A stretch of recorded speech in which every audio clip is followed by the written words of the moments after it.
Hi, I'm Lisa K. Donner, along with Andrew Moran, Scott Cosenza, Graham Noble, and Jeff Charles. And this is the Conservative Vibe, Liberty Nation's online TV news program.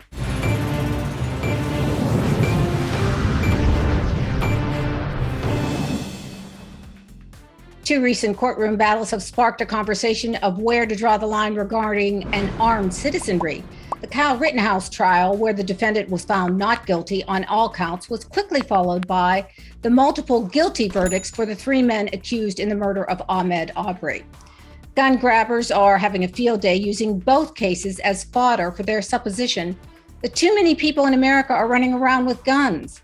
But the Defund the Police movement understandably has law-abiding folks spooked, causing gun sales to rise, mostly among first-timers. Newbie gun owner Liberty Nation's Jeff Charles has a thing or two to say about his decisions to become a legally armed citizen. Jeffrey, I'll let you go first. Yeah, I've got a lot of things to say about it, and I won't bore you with all of them. But one of the reasons why I did decide recently to become a gun owner is because of the skyrocketing crime rates, largely in part to the Defund the Police movement and the overall anti-police sentiment in general. Here in Austin, we've already broken our record for homicides, and the year's not even over yet. We may even get close to doubling it. So that's one of several reasons why. I mean, Democrats are very great when it comes to selling guns. I mean, they're the best gun salesmen ever. I mean, when you get a Democratic president in an office who says that he has an anti-gun agenda, yeah, you're going to go out and buy guns. But there's also the fact that recent polls, Gallup and Quinnipiac, showed that support for more gun control has dropped considerably. Americans, by and large, don't want more stricter gun laws. They may want the ones that we have right now, and a lot even want fewer or less strict gun laws because people are coming around on this issue. The gun rights supporters are starting to win this battle, and it's important because the left does want to make it harder for responsible citizens to own firearms, which only empowers criminals. So I'm glad that this whole thing is happening because it's necessary. Graham, Jeff speaketh thou language.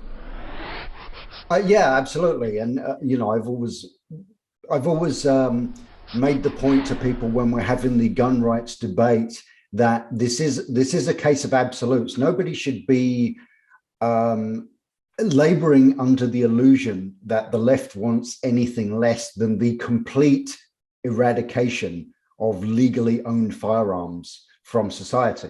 I mean, they're not, any suggestion that that's not what they want is ridiculous because they will always move the goalposts. Once they manage to get one piece of gun control in place, or once they manage to ban a certain weapon, they're just going to move on to the next. I mean, it's a very simple way to win an argument with a left winger about how much gun control they want. Is you simply ask them, when is enough enough?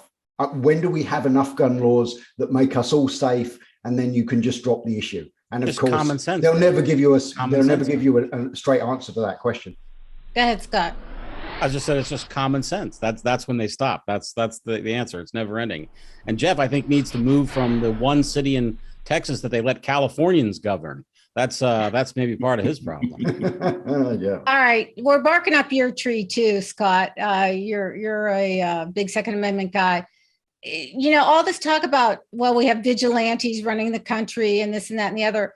But, poll after poll shows that women, Black women, lots and lots of different demographics are buying themselves a few guns. Well, now, hopefully they'll learn how to use it properly and store it properly. But, polls are irrelevant to people voting with their wallets to arm themselves. As we know, since the start of the pandemic shutdowns and the kind of cancellation of emergency services to many Americans, they've been realizing that they need to be more self-reliant. It's one of the few kind of boons to liberty, I think, that has resulted from the shutdowns. As so many more Americans were armed. Many Californians, I think that even you reported on it for LN, they were shocked to learn that it wasn't as easy to buy a gun as they'd been led to believe by their media masters for so many years. When they actually tried to do so.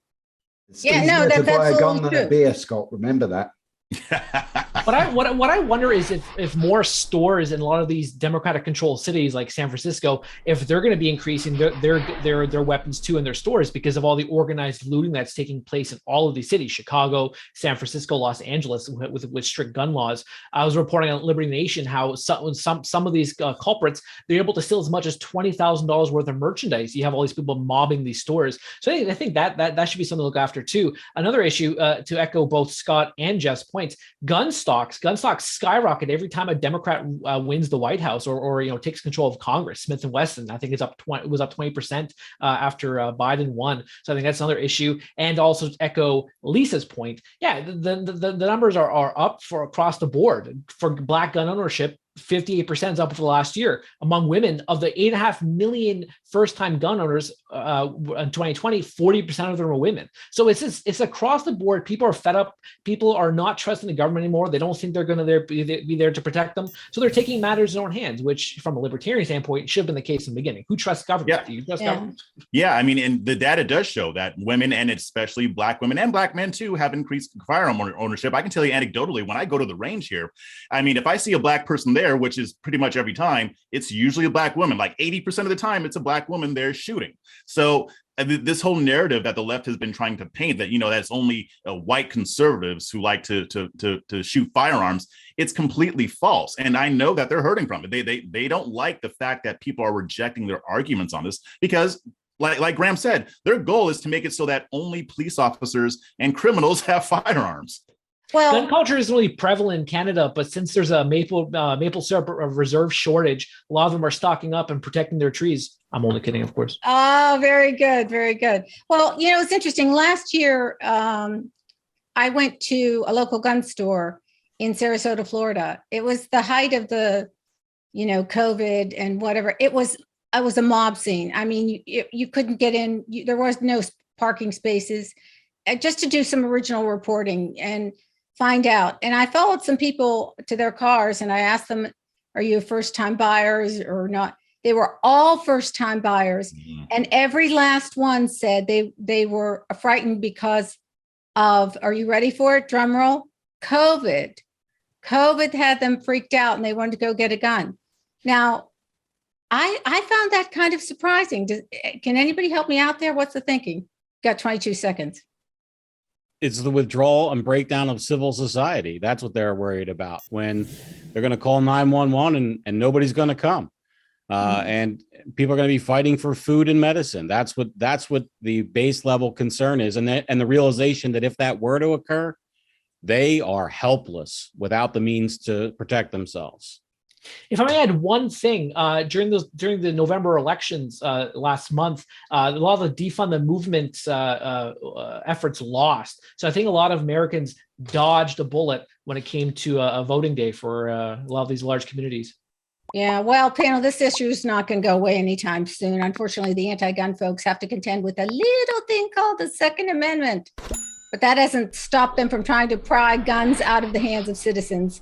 But it's getting to be a tougher sell as more and more Americans are becoming gun owners. We'll talk about this again soon on libertynation.com.